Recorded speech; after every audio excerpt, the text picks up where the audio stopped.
Olá, muito bom dia, queridos e amados irmãos. Paz seja com vocês. Aqui com vocês no canal Reino em Pauta, levando a palavra de Deus ao seu coração. Que Deus abençoe você grandemente, a sua casa, a sua família. É sempre um prazer, um privilégio estar com vocês. Obrigado a você que acompanha o canal, a você que divulga, a você que compartilha, deixa o seu like. Muito obrigado a você que já se inscreveu no canal. Deus abençoe grandemente a sua vida. Queridos, nós estamos discorrendo uma série sobre o tema a teocracia e o governo humano.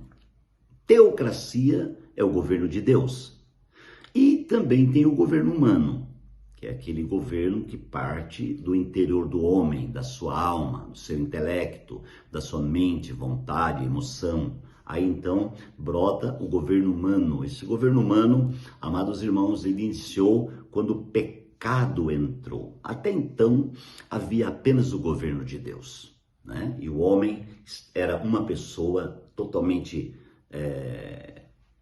imexível, né? Ninguém conseguia mexer com o homem. Espírito, alma e corpo estava ali ligado, né? Agindo no governo de Deus, na visão de Deus. Quando entrou o pecado, aconteceu algo. Separou então, né, o espírito e a alma. Aí então, partindo daí, amados irmãos, entrou a morte. Olha que louco, né? E essa guerra, desde então, ela cresce a cada dia. E homens, amados irmãos, na Bíblia a gente vê homens que se levantaram em sua própria vontade e tiveram grandes problemas. Então nós aprendemos com a palavra como resolver essa questão e como viver, porque todos nós temos uma vida da alma, todos nós temos um governo humano, todos nós temos uma mente e como é fértil a nossa mente, né? E essa mente, amados irmãos, ela traz inúmeros pensamentos, e esses pensamentos se tornam muitas vezes veredictos, né? Dentro de nós, eles se tornam uma lei. E quando nós seguimos essa lei, que é a lei do nosso pensamento, que é a lei do nosso entendimento, que é a lei da nossa mente, amados, nós temos grandes problemas. Porque quem é o homem mortal para que possa se levantar diante do poderoso Deus e dizer que ele é e que ele faz e que ele pode? O homem mortal não é nada. A Bíblia diz que o homem é como a erva do campo, que nasce, cresce e logo desvanece. Pela manhã nasce, cresce, à tarde corta e seca. Assim é o homem. O homem, amados irmãos, ele tem uma vida limitada. O limite da vida do homem é Deus. É Deus que determinou a vida, é Deus que determina o nascimento e é Deus que determina a partida do homem. Então o homem não pode se achar.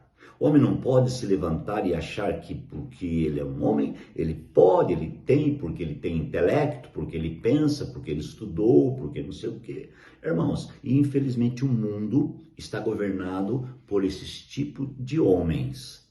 Homens, amados irmãos, que se levantaram e hoje eles se acham.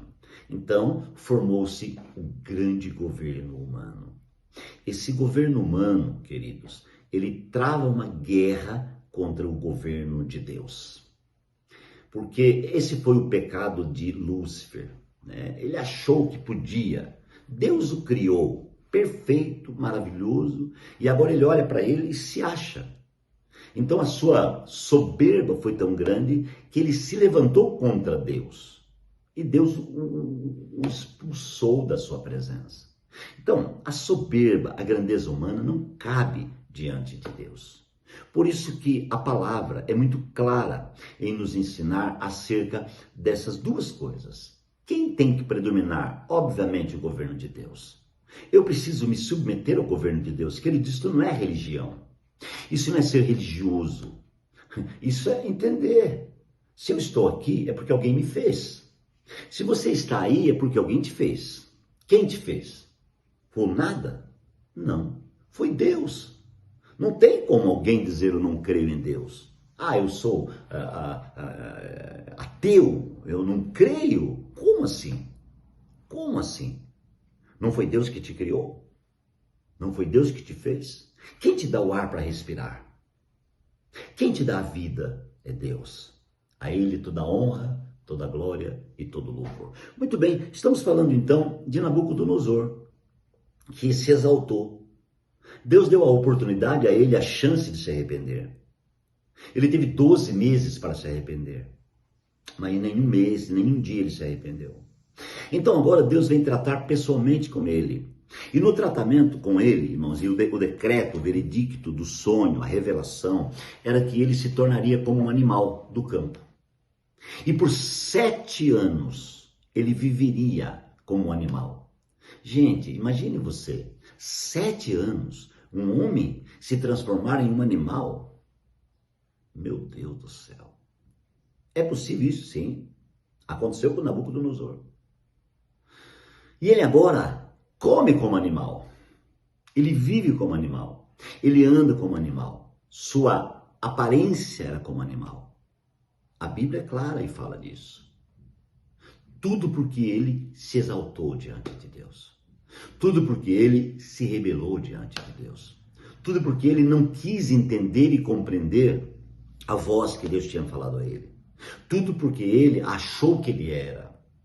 O orgulho foi mais forte. A soberba foi mais forte.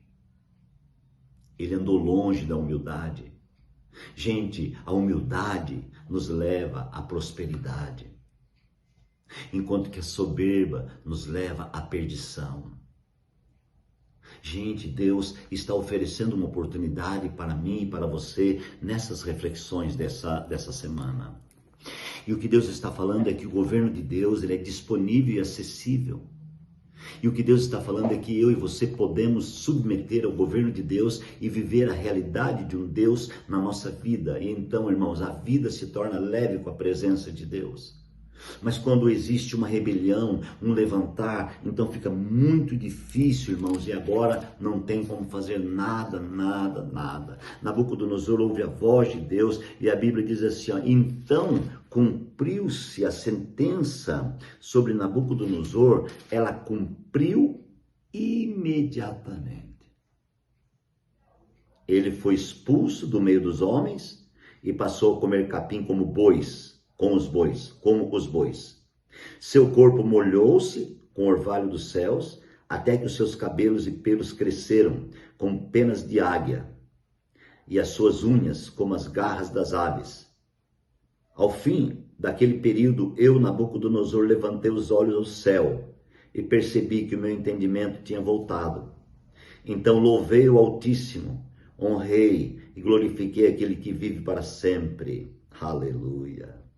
O seu domínio é eterno, o seu reino dura de geração em geração. Gente, mas por que demorou 7 anos para que Nabucodonosor se voltasse para Deus? 7 anos. Exatamente porque ele precisava ser tratado de forma cabal.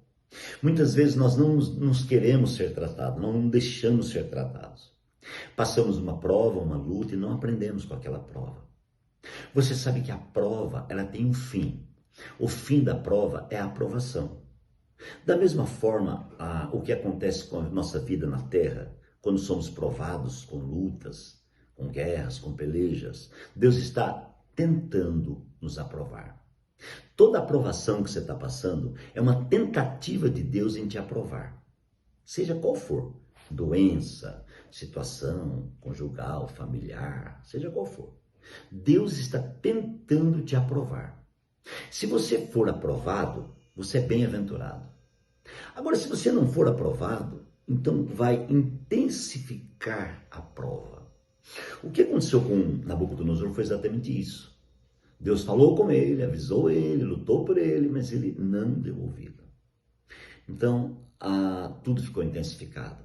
E agora ele chega, amados irmãos, ao momento de cumprir a sentença. A sentença era que ele se tornasse como um animal. Não era por um dia, por 2 ou por 3, era por 7 anos. E ali ele comesse capim como um boi. E ali ele tivesse o seu corpo com pelos crescido, amados irmãos, penas como de ave, as unhas como de pássaros, né? Aquelas garras enormes. Você imagina, irmãos, o grande rei Nabucodonosor, o poderoso da Babilônia, agora caminha junto com os animais no meio da relva. Você imagina as pessoas passando e olhando, esse era o rei. E agora o rei está comendo capim, o rei está na chuva, no sol, o rei está sofrendo, tudo por causa da sua grandeza, da sua soberba. Sabe o que Deus está falando no meu espírito? Deus chama o homem à rendição. Deus me chama à rendição, Deus está chamando você à rendição.